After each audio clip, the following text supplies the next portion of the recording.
Hello and welcome to the Wolfchase Toyota Insider, the Memphis Tiger Network. I'm Jeff Brightwell alongside Richard Mulrooney. Coach, haven't talked to you in a little bit. You're coming off kind of a one-on-one week. Let's go back to last week. I know a disappointing result against UCA. You didn't have Lackland and net or Ashton up front. But we've talked before. The fact is, UCA came to play. It looked a lot like that Wright State game early in the year. Yeah, very similar. Obviously, UCA came in top 40 team. Ross does a great job with them, and every year, I mean, there's been times where they're 3-10-4 and come in and tie or beat us, or vice versa, and we hand it to them. So always a competitive match. But at the end of the day, they just were a little bit more prepared mentally, physically, got out coached.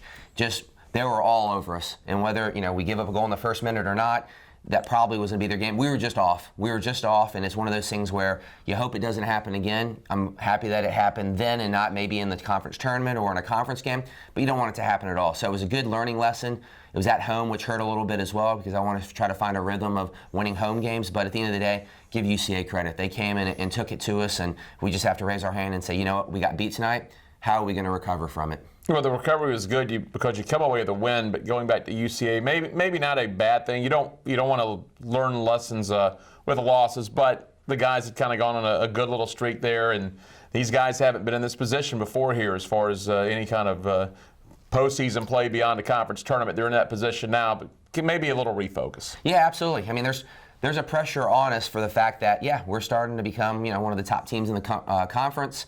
We know that can host. We could possibly get a first-round bye, but you just try to stay grounded. Like I always say, don't get too high on wins. You don't get too low on losses. Each game is tough and presents its own challenges. That UCA game obviously did that, but then we had a chance to turn around 3 or 4 days later against a Tulsa team that was obviously still in contention to make our conference tournament, but at the same time, we had something to play for as well. Well, that's the important thing. You get the conference match against Tulsa. As you mentioned, they were in last place, trying to get in that top 6 in the conference tournament, and you're trying to keep things as far as people around the country watching you, RPI, national stuff. That was really maybe not a must-win, but you really needed to win that to keep yourself in position. For sure. Obviously with our game being delayed a day because of the weather, everybody else in the conference played the night before, and then you see SMU won, UCF won, Temple won, so then we went from 2nd to 4th. And again, the players don't need to focus on that. That's stuff for the coaches, but we took notice to it in that, we've already dropped and we haven't played yet, so we have to try to keep up, and we obviously were able to do that against a Tulsa team that came in fighting tooth and nail, and to be honest with you, it could have gone back and forth. We were able to get a couple opportunities, finish them off, but by no means was that a cakewalk, and by no means is Tulsa a last place team per se, because they actually still have a chance to qualify for the conference tournament, and they came in and showed that. Well, it was a nice match for your team to kind of test their just test them mentally, because you come out early and you have a PK attempt and you think, well, okay, we're going to go up 1-0, and their keeper Ross made a tremendous save, and sometimes that can kind of put you back on your heels. For sure. I mean, obviously, you're right. You sort of start thinking now it's going to be 1-0. We haven't missed one all year. Gurman's taking them, Sand's taking them. Keeper comes up with a great save, keeps it 0-0. Still early enough that it wasn't a dagger that we sort of dropped from it, but you could see that Tulsa got a lift. But at the same time, the guys responded well. I think the guys have responded well all year. They obviously got the first goal in the game. We responded with a goal 7 or 8 minutes later to go into halftime 1-1, and then just sort of regroup and figure out, guys, what's working, what isn't. Let's make sure that we're doing the right things on the field. And I think through the second half we did that. Although we gave up some opportunities, we created a bundle as well, and fortunately we were able to get that goal in overtime, which was the 4th or 5th overtime this year. And it's good to have that experience. You never know what's going to happen. We were in the conference semis last year against SMU, overtime. We've been in 4 or 5 this year. It could very well happen. Might happen in the rest of the season against UCF this Friday, so on and so forth. So point being, we've got the experience of playing in overtime, that it's not a do or die. You don't have to score in the first minute. It's been nice that we've done that, but at the same time, we have 20 more minutes to play our brand of soccer and hopefully get that winning goal, but at the very least, we don't lose.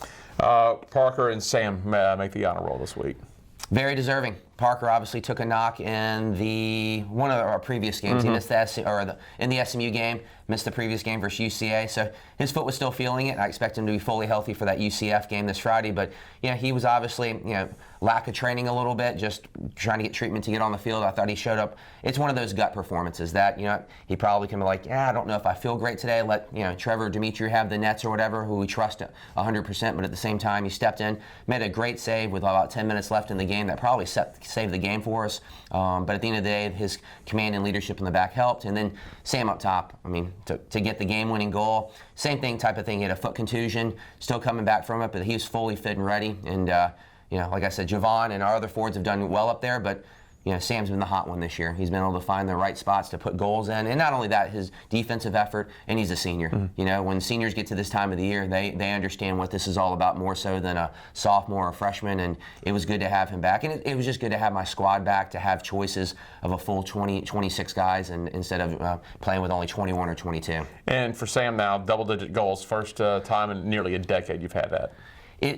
New territory for me. Like I said, I think the last person was maybe Mark Sherrod or whatever, and I was an assistant the year after he did that. But in saying that, Sam's got him, but the guys feeding him the ball deserve just as much credit. I mean, I think the service in the box, I think the movement off the ball for selfless runs. But at the end of the day, Sam's earned every single goal. And you look at the top teams in the league. SMU's got one in McLaughlin. You've got UCF with. I can't think of his name right now. They have a forward up there that's got double digits. Each team sort of has that one guy that in crunch time you sort of rely on, or you hope he finds a spot. And Sam's done that for us this year, and we obviously hope he continues that. 10 wins now, first time since, I believe, 2011. And I was looking around stuff yesterday in college soccer. Not a lot of 10-win teams at this point in the season, so you're kind of in rare company right now. Something to be proud of, but you still have soccer to play. For sure. Yeah, to hit that double digit, that 10 mark, it's a nice feeling. It's something that we don't honestly say at the beginning of the year that we play. We're trying to get 10,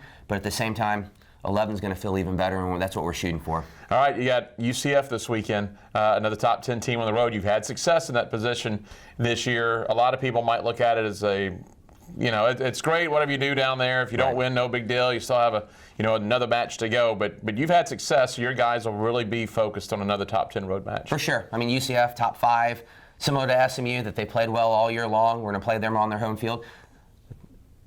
The thing about UCF is they play. Yeah. They don't play direct. They don't just sort of gamesmanship of trying to waste time. They come out and play. That fits us perfectly. We're a team that comes out and plays. And you know what? Usually the best team either wins or sometimes they tie. You know what I mean? So to go down there, try to figure out how they play, obviously find our style, and play against them. It should be a really good game. I'm excited about it. I don't think there's going to be, like I said, non-sportsmanship of wasting time if somebody goes up. I think that their staff has done a great job of bringing that program up. And when you go down there, you're just going to get a good game of soccer.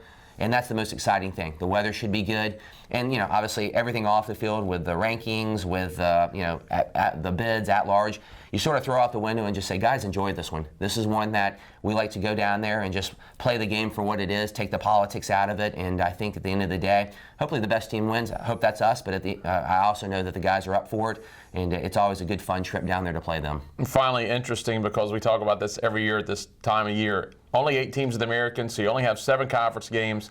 So they're big shifts. You would think with 2 matches left, you're in second. We're pretty secure for top 3 and stuff like that. But still in second place with 2 matches, you can swing anywhere from first to fifth with just 6 points on the line. Yeah. This year's no different than last year and previous years. Obviously, we're fortunate to already know we're in the tournament. Right. We're not going to rest on that, but at the same time, it's a good feeling because we've gone in the last game not knowing and won that game and got in and lost that game and missed out on it. So yeah, it's a good feeling, but we're far from being settled. Far from being settled for the fact that we drop the next 2 games, we could drop to 6th. I mean, it's possible that could happen. You win the next 2, we could be hosting here in a couple weeks. So far from being over, still 180 minutes plus maybe some overtime games to play. But at the end of the day, it's a good situation to have. But we need to focus on the result, or more so than our play on Friday night, and it will figure itself out. All right, thanks a lot, Coach. Anytime. Hey, Coach Richard Mulrooney, I'm Jeff Brightwell with the Wolfchase Toyota Insider on the Memphis Tiger Network.